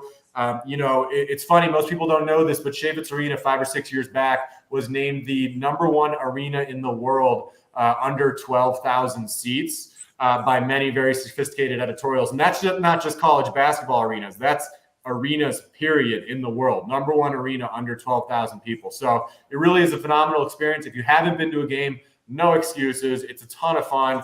Tickets are cheap. You can get in the door for less than $10. Encourage folks to come out, check out the team, go to concerts. They've got phenomenal concerts there, country, rap, rock, whatever your flavor is, they do all of it. In terms of the team, look, I'd be lying if I told you I wasn't a little bit disappointed about what we're doing this year. Although we've had our spurts of greatness, we beat some really good teams this year. We beat a really solid Memphis team that came into Chaifetz. We beat a Providence team on the road that's now top 20 in the country. We've got some really good wins, but I'm not going to lie, we had a couple games slip away. We were on the road at Auburn, who I think at the time was top 10, top 15 in the country. And we were up, 10 or 11 points with maybe 6 or 7 minutes left, and we let that slip. So, that hurts for a program like SLU where, every top 25 win matters. So, look, we've had some ups and some downs this season. On the bright side, we've seen flashes of greatness. We've seen what this team can do when they come together. Travis Ford, people either love him or they hate him. I've got a personal relationship with him, so I've got nothing bad to say about him. He's a phenomenal recruiter. He loves his players truly and deeply. But, the amazing thing about Travis Ford is, he stubs his toe occasionally in the beginning of the season, the middle of the season, but his players start to form a bond come February, come March, which, in college basketball, if you know the game, that's the most important time of the year to be hot. And a lot of times when teams are being picked for March Madness, it's what have you done for me lately? So, you come into your conference tournament with a 5 or 6 game win streak, that goes a long way in the eyes of the NCAA tournament committee. So we were on, I think, a 7-game win streak coming into that VCU game. Again, we stubbed our toe, but, don't get me wrong. VCU is not a team to poo-poo. They're the #1 team in the conference right now. That is not a bad loss at all. Don't get me wrong. You don't want to lose at home. I think we've got maybe 7 losses at this point. Do I think we should have that many losses? No, but VCU is not a bad loss. We're sitting at 2nd in the conference. We're in position for a double bye here, which gives us an opportunity to make some noise and do some damage in Brooklyn at the A10 tournament. We've got a good team, but we got to come together strong over the last 6 to 8 games of the season here. As I mentioned, we've beaten a couple Power 5 teams already. We've taken some top 10 teams to the wire. So we have an opportunity to make some noise if we make it to the tournament. I'm just hoping that we can string together a couple wins here towards the end of the season. So, as you know, here in St. Louis, it is a basketball heaven. From Jason Tatum's to Bradley Beals and so many other professional players out there in the NBA. And it all started right here in high school. Back in the day, how St. Louis, the Enterprise Center, or back then the Scott Trade and Sabbath, they used to have the Camel Rack shootouts, and it was a huge event here in St. Louis, where my old team, the Vashon Wolverines, played a lot of the times there. I asked this to Draco when I had him as a guest months back, but I definitely want to ask you now. Do you see Chaifetz Arena being a location where you'll start seeing more high school basketball showcases?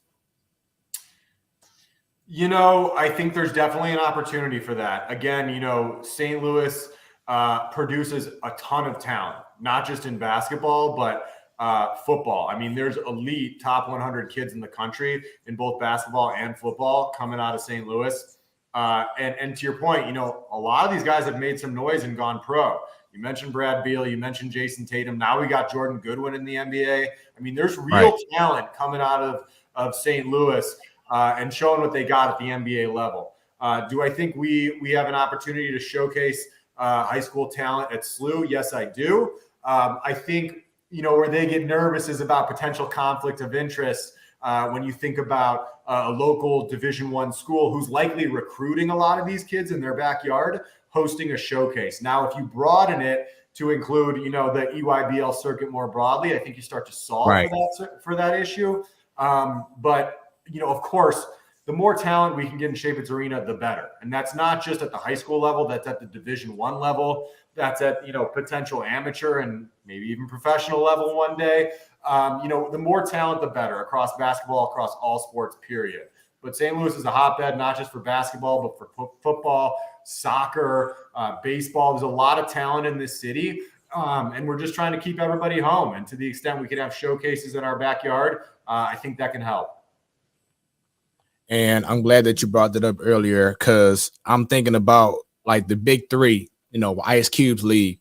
Chaifetz Arena could be a perfect, spot to have the big three, Could be a perfect spot for the big three. I've heard behind some closed doors that Tracy McGrady is in the works, launching a one-on-one league.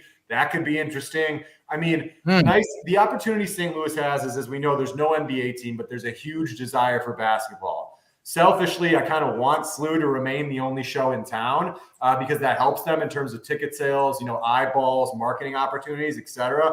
But there's no doubt the demand for basketball in St. Louis is broad, and it expands past the college level, both upwards and downwards, to the professional level and to the high school level. Even some of the middle school talent is incredible. And that's important because, as we've seen, Division I teams now are recruiting kids as young, literally as 5th, 6th, 7th, and 8th grade. I mean, St. Louis, SLU had their eyes on Larry Hughes Jr. when he was in like 6th grade. I mean, it's starting to get ridiculous when you think about some of these players at that age. They haven't even matured yet, but that's what you got to do to start to recruit talent. So I think, to your point, you got to be all the way up and down the talent spectrum, professional, amateur, college, high school, and everything in between. Nice. So is it true that a few years back, either your father or the Chaifetz group were interested in trying to come together to get money for a possible NBA team to come to St. Louis? Let me parse that question into two different responses.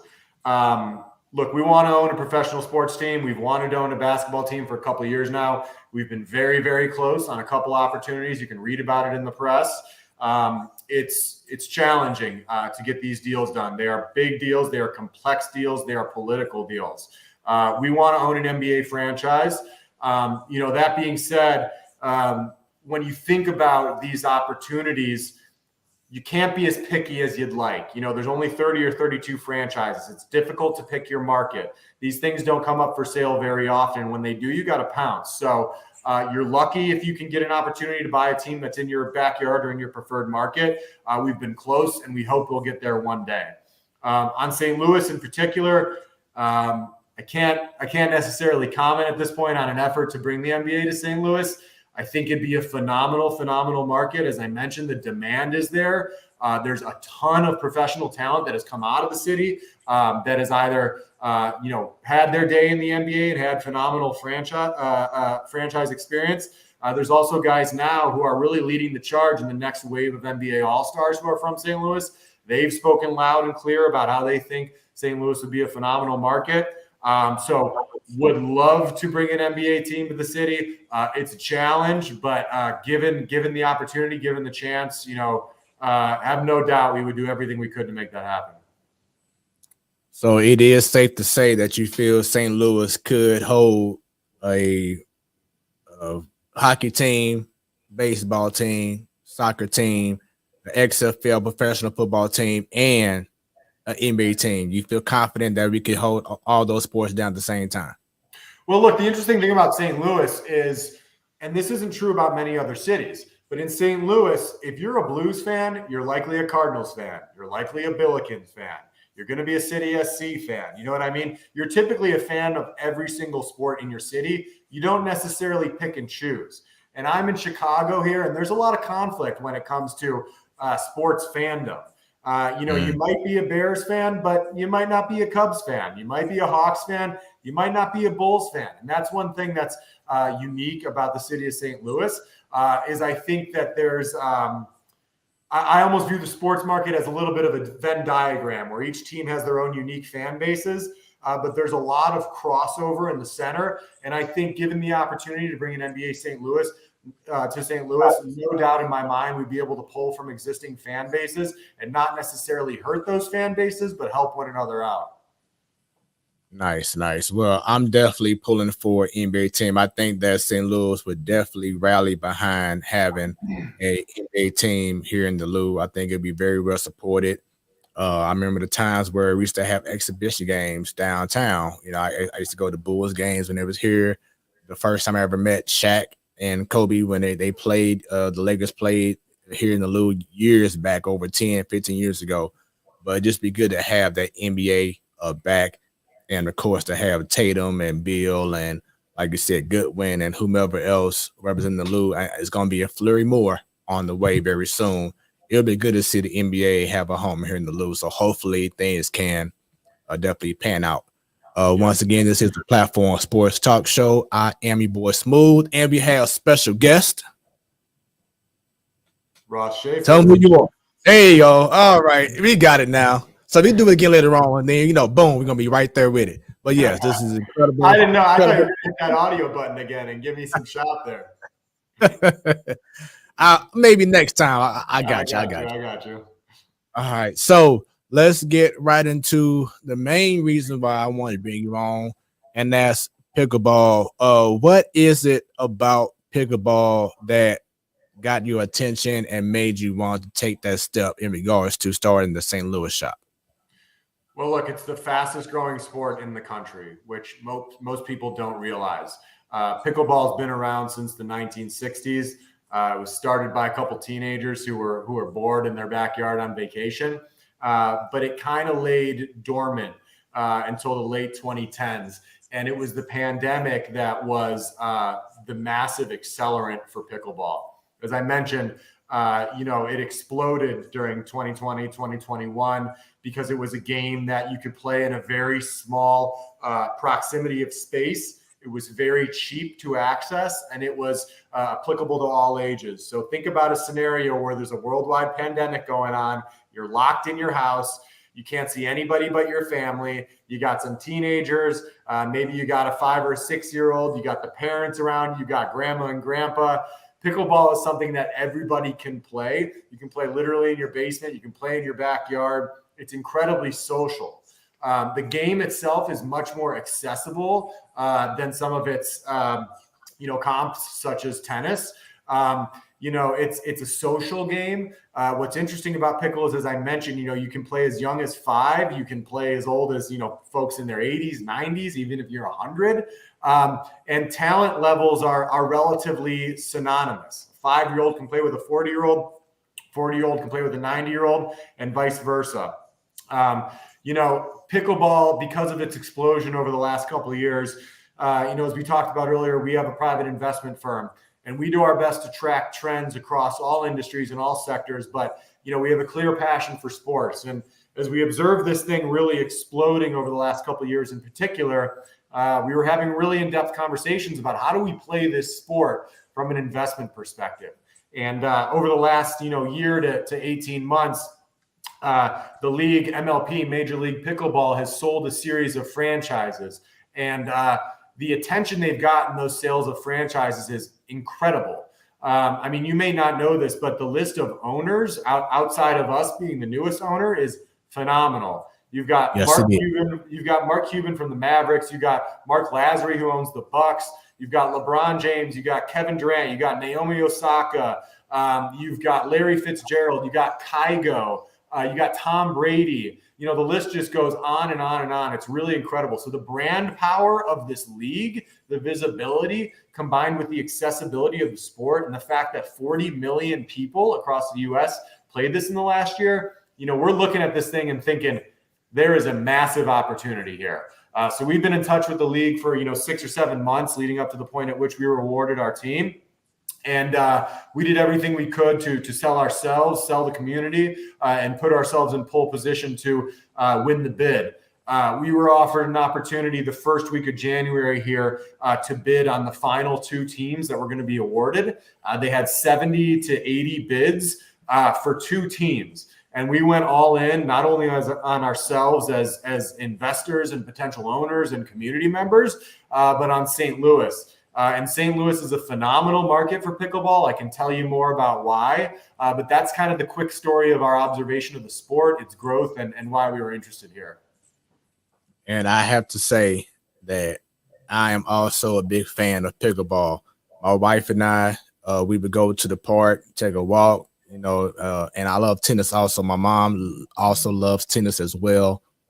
So we went to the court and we was, just playing around a little bit. I'm like, wait a minute, what is this? Like, I had no idea what, that kind of court was till I saw pickleball. And I think I saw an older couple that was playing. I'm like, this game looks pretty fun. So then all of a sudden I go on Amazon, we rack up on some paddles and a few balls, and we both got into it. And like I said, I love it because it's the perfect game sport to play, like you said, no matter the age group. Yeah. And it's up to from 2 to 4 players, and this is just a fun atmosphere. It keeps you loose and everything. I am really a huge fan, and we actually had John Hewlett, who is a legend here in St. Louis, and we had him on as a guest a few weeks back, and he talked about how he's gotten into pickleball as well. So, like you said, it is definitely a fast, rapid growing sport, and I'm definitely a huge fan. So, for those who may not be familiar with pickleball, could you explain a little bit about just the basics of the game of pickleball and maybe the rules and how it's played compared to tennis? Yeah, so I describe pickleball as sort of a hybrid between tennis, racquetball, and ping pong. And what I mean by that is, it's typically played on a court that's similar in structure to a tennis court, but much smaller. You can actually fit 4 pickleball courts in the perimeter of a traditional tennis court. So you're playing much closer, either in a 1-on-1 format or a 2-on-2 format. Very similar to tennis in terms of the rules, how you score, etc. But what's interesting about pickleball is it has the concept of what's called the kitchen. And the kitchen is basically a radius between the net and the players.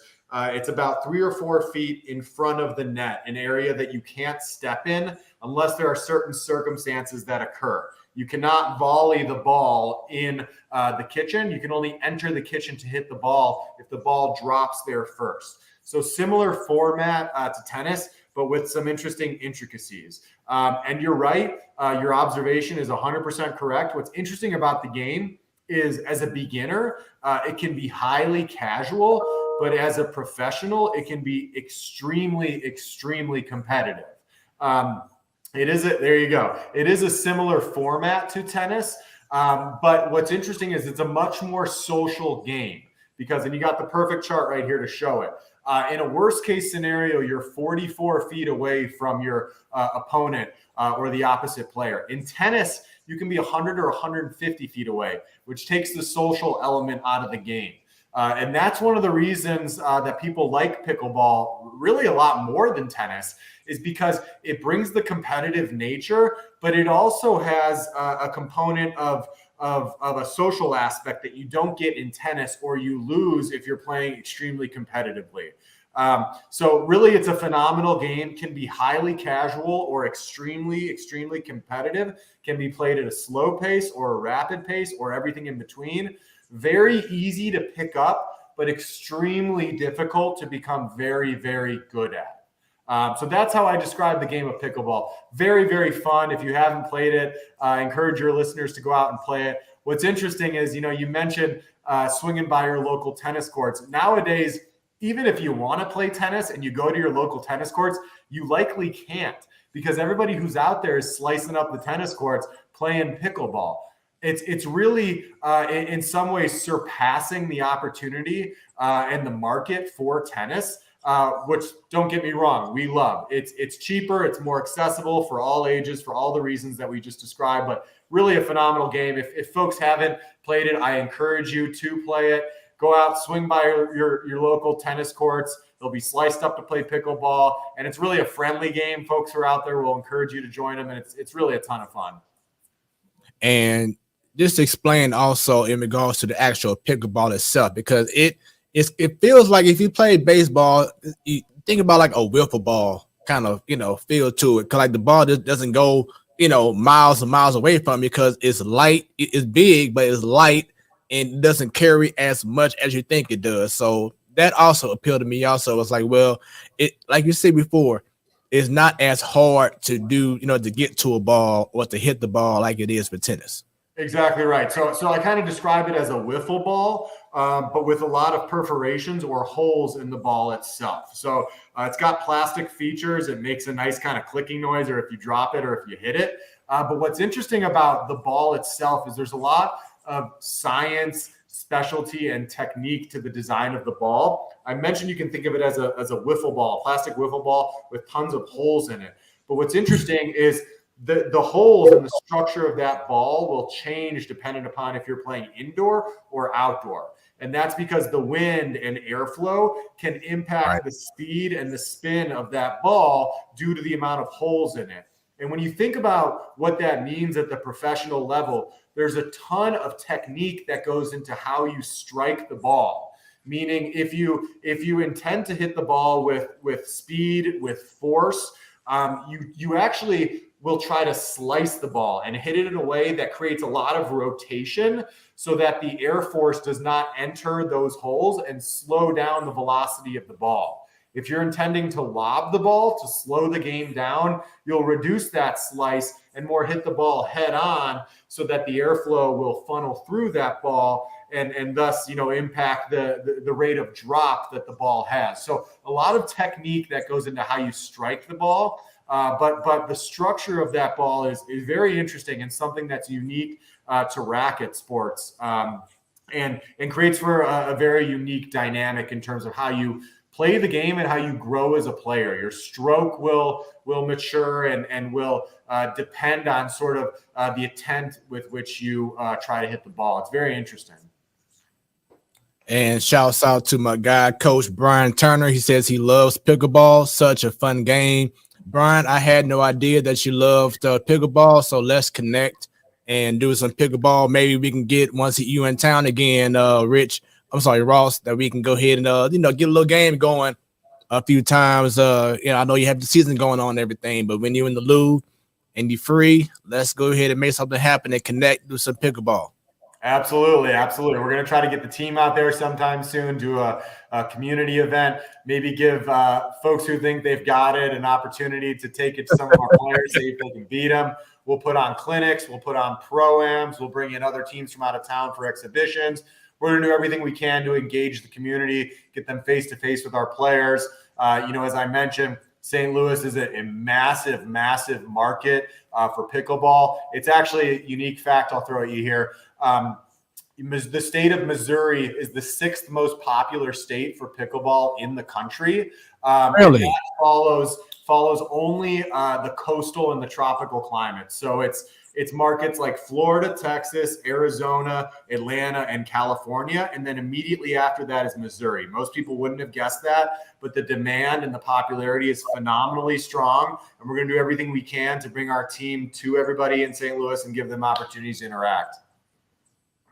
Okay, nice, man.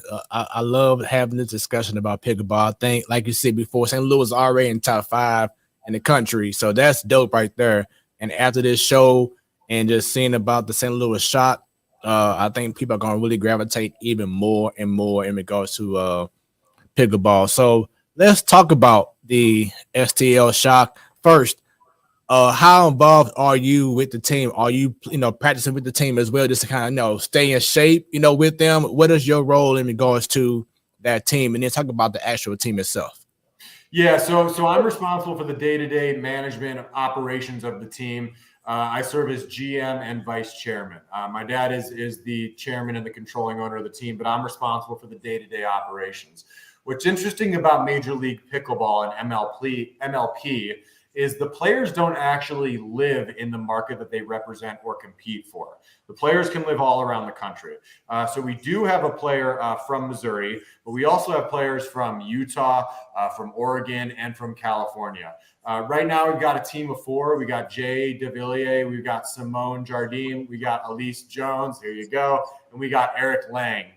Simone Jardim, who you got right there, is literally the #1 women's player in the world. She's regarded by many as the GOAT.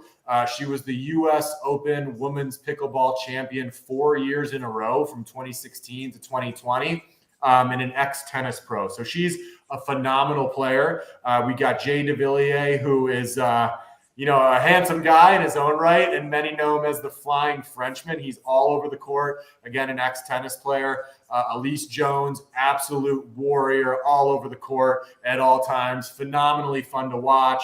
And we've also got Eric Lang, who is an incredibly mature and intelligent player, knows the game, can predict ball drop very, very well.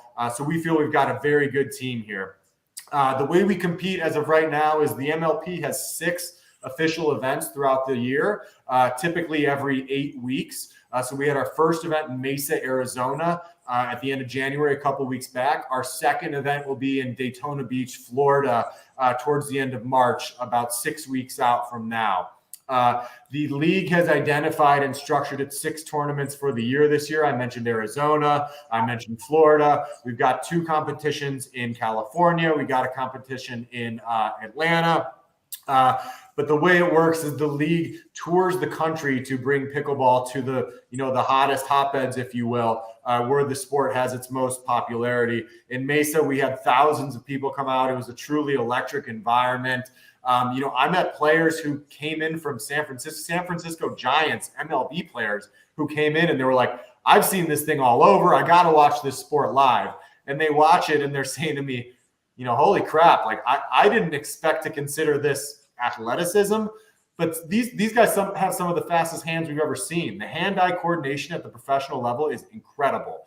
But to answer your question, I'm responsible for operations. Right now, we're focused on building the brand, building our presence, getting entrenched in the community.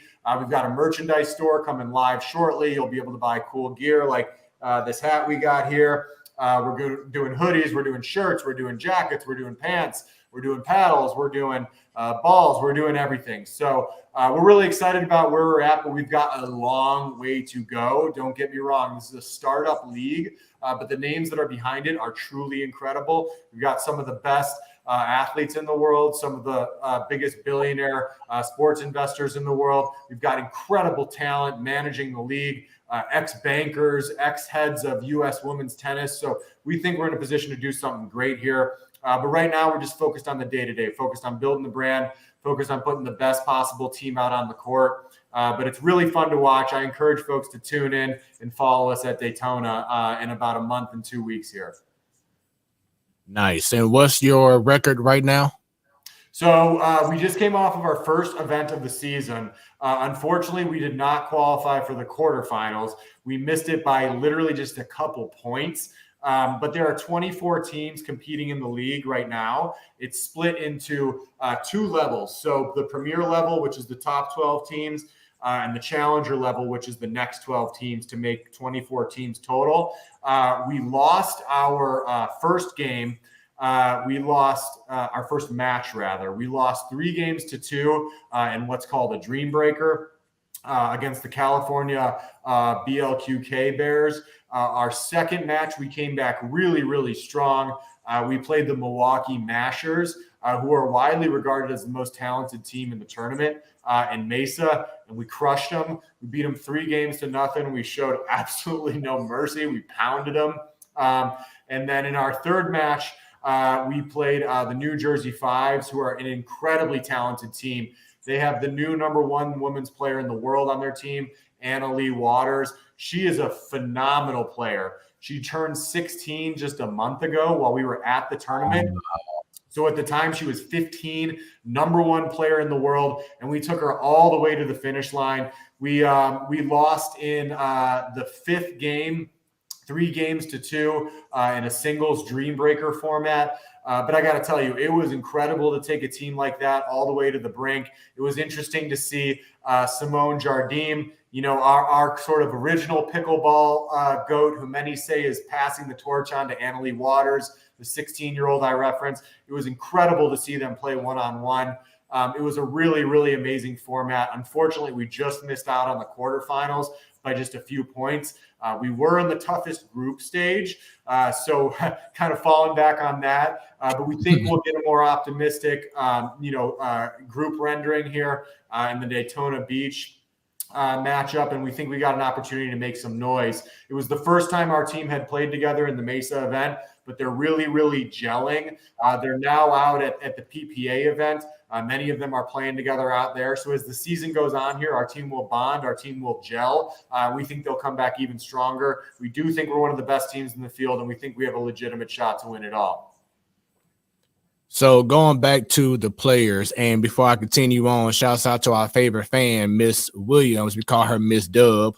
She's been one of our faithful followers for many years now. So shouts out to her. I was wondering when you're going to comment, but she's finally made it on. So much love to you, Miss Williams. But going back to the players on the team, how did y'all scout and recruit or get these players? I know that once again, you say that you got the bid in January. So y'all had to do things pretty fast. So how y'all able to acquire these guys on your team? It's actually a great question, because when we purchased the team, the players were already assigned to our team. The league had structured essentially a ghost team, 2 ghost teams, where they had drafted players to these 2 ghost teams that they knew they were going to auction off in that franchise sale process a couple weeks later, but they hadn't awarded the teams yet. So they knew as they went through the draft format that they had to build the best teams possible, but we weren't in place yet, and ownership group wasn't in place to actually determine that draft of the team. So once we were awarded our franchise, us and the DeVos families who won the other team, the Orlando team, they're the owners of the Orlando Magic, who were incredibly excited to partner with an MLP. They were awarded the other team, and we were both essentially assigned ghost teams. But to answer your question about how players are selected, the MLP has a very unique draft process. They do a snake draft similar to what you see in other leagues, in other professional sports. But because there is 24 teams and each team holds 4 players, what happens is the draft will make 96 players eligible, so just enough for 4 players per team. And that eligibility is based on what's called the Duper rating system, which is an official pickleball rating system that tracks professional pickleball players across all of the tournaments that they compete in, professional, amateur, and everything in between. And if you have a high enough Duper rating, you're eligible for that MLP draft. And again, snake-style draft through all 24 teams. We did not choose our team for this draft, as I mentioned, but we feel very fortunate. We have a really good mix of mature veteran talent in folks like Simone and folks like Jay, and we have some great emerging talent in Elise Jones.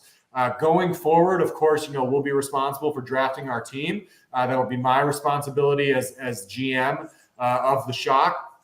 And what's interesting about the MLP's structure is the MLP will be the first American sports league to introduce a promotion and relegation system.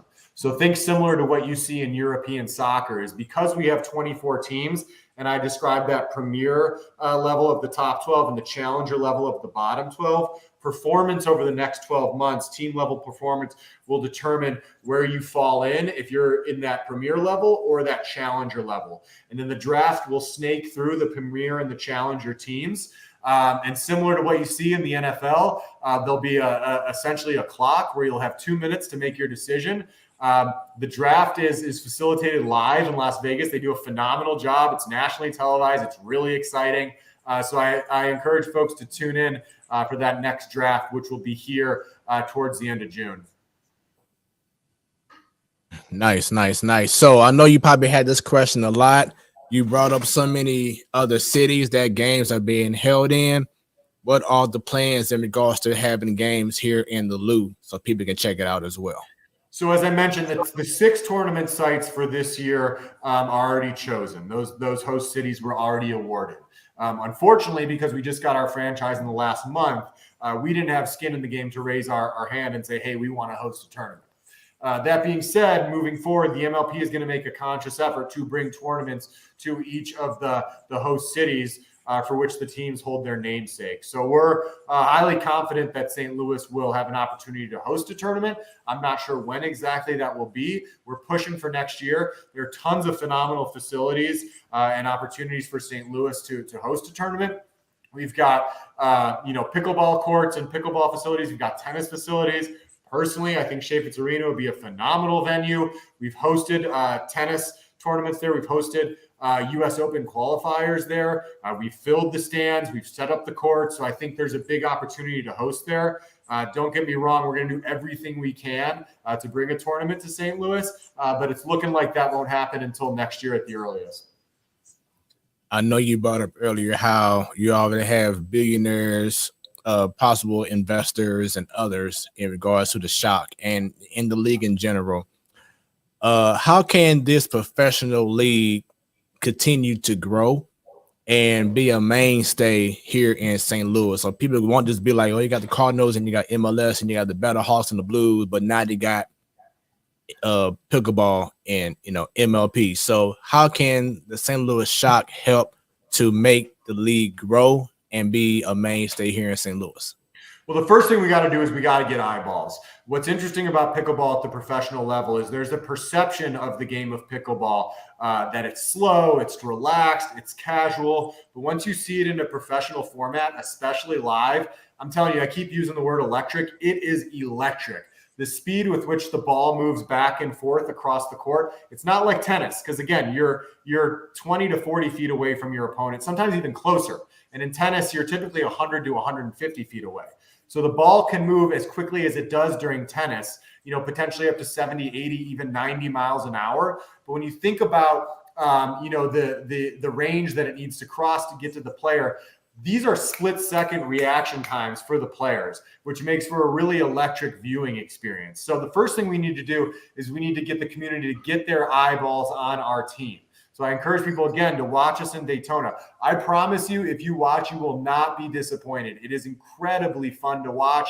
You'll get hooked on the players. You'll get hooked on the personalities, and you will want to watch every single tournament moving forward. It's easy to watch. It's very exciting. It's easy to understand. It's not a complex game. So I encourage people to tune in.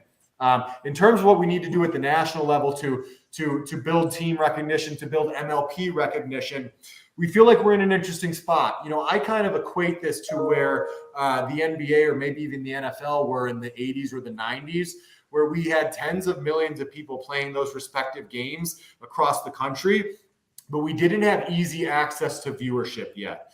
And what's beautiful about the game of pickleball, and frankly, the main reason that we invested and we're excited about this, is the demand is already there.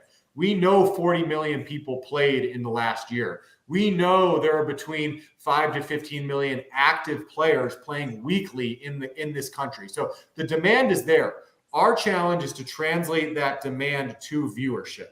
But that's a much easier challenge than many immature startup leagues that have to build the fandom, build the fan base, but also build the viewership. Fortunately for us, we only have one of those challenges. We don't have an engagement issue. We don't have a player issue. We have a broadcast and a viewership issue. And because we only have one of those issues and not both, we think there's a huge opportunity to translate that interest in the game and the demand of the game into broadcast and viewership. We just signed an incredibly exciting deal with the Tennis Channel. Obviously, nice. The Sports Channel is the authority in racket sports. They'll be airing all of our competitions live on national TV. We're in talks with other, phenomenal sports broadcasting enterprises, ESPN, CBS. Everybody is interested in this because they know that the demand is massive. For us, the challenge is not the challenge. The opportunity is choosing the right broadcast partner that we can partner with to bring this to the masses all the way across the country here.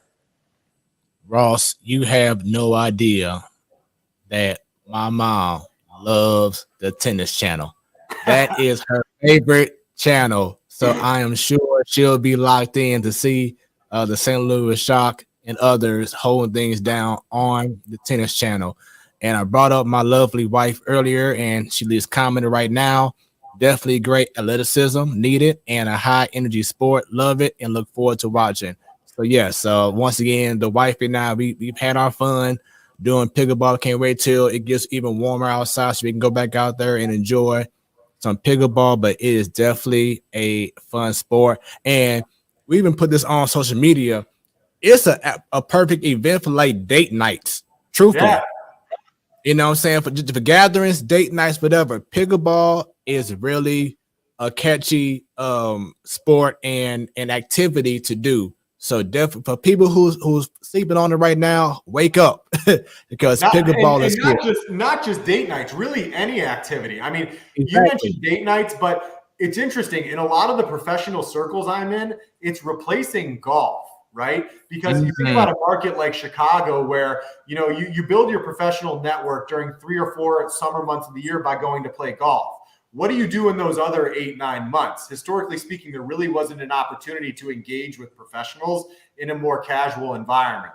Now the folks who I'm talking to are doing pickleball leagues together. They're going out on a Thursday night. They're having a couple beers. They're playing pickleball. You looking for something to do with your 80-year-old grandma and you don't want to sit in and watch a soap opera? You go play pickleball. You looking for a first date? You go play pickleball. You look for a family activity? You go play pickleball. And again, it ties back to the accessibility of the sport. It's really applicable to all ages, any circumstance, and any social activity.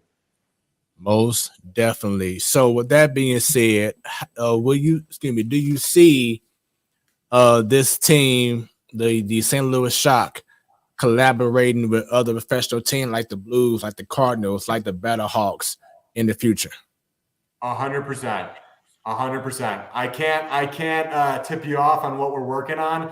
But look, the fortunate thing, not to toot our own horn about a group like us is, we have very strong relationships in the professional and the athletic community in St. Louis. We're going to do everything we can to collaborate with all the other professional sports organizations. We're going to be doing stuff, at some point in time with the Blues, with the Cardinals, with the Battlehawks. We're very close with some of the folks involved in City SC. We're doing stuff with SLU and the Billikens already. We got Yuri Collins, best point guard in the country, leading assist man, who's a brand rep for us. We're going to do everything we can. That's awesome. And you brought up earlier in regards to having the league grow. And I think it's going to be very essential to have the youth be involved in regards to pickleball as well. Of course, it's all for all ages, but to definitely market the youth and, these young kids, hopefully in years down the line, pickleball will start being a sport that's played like in high school, or you have like your summer leagues or spring leagues or whatever. So that's something that already been talked about in regards to your end to get more of the youth involved. Are you talking about doing any youth involved clinics at all for St. Louis Shock and pickleball in general? Absolutely. And that's one of the biggest opportunities we have with pickleball is because, as I mentioned, you can start playing literally as young as 3 or 4 or 5 years old. I mentioned the number 1 player in the world, Anna Leigh Waters, just turned 16. And she didn't become the number 1 overall player in the world overnight. She hasn't been playing for 10 years, but she's been playing for 2 or 3 years. So to see an emerging teenager become the number 1 player in the world, again, ties back to the accessibility of the sport. It's encouraging, it's inspiring for other people her age who are in high school. And it's important for us because the sport of pickleball needs our LeBron James, if you will. We need our superstar that people can look at and say, wow, that is a phenomenally athletic player who inspires me, who I want to be like. We're having conversations about how to formalize Division I pickleball at the collegiate level. We think there's going to be a huge opportunity there. We know many of the high schools are already introducing intramural ways to play pickleball. They're thinking about officially endorsing it at the state high school competition level. We're going to be bringing clinics. As I mentioned, we want the youth to engage with our players because what's important is starting as young as possible. Not just to increase your skill set in the game, but for us to build your loyalty as a fan. We don't want to catch you when you're 20, 30, 40 years old. It's great if you're that age already and you want to watch. But what we love is the fan who's 10, 11, 12 years old, sees this on TV, is super excited about it, can relate themselves to Annalie Waters, and picks up a racket and says, I want to be just like this girl, and goes out, plays with their friends 24/7 after school, on the weekends, and then once a month turns on a professional MLP tournament. So we're really trying to hit folks from all angles. No matter what age you are, you're going to see us coming at you, trying to get you engaged, not only with the league, but with our team. We're doing clinics. We're going to be introducing leagues and everything in between. As soon as you brought up, the age range of 20 to 40 years old, I was like, no. But I said earlier, you can play if you're 80 or 90, so that includes everyone. So where can people find the STL Shock? So follow us on Twitter, follow us on Instagram. We're young and we're fresh, but follow us at STL Shock MLP. We got some cool content going out over the last couple of weeks from our Mesa tournament.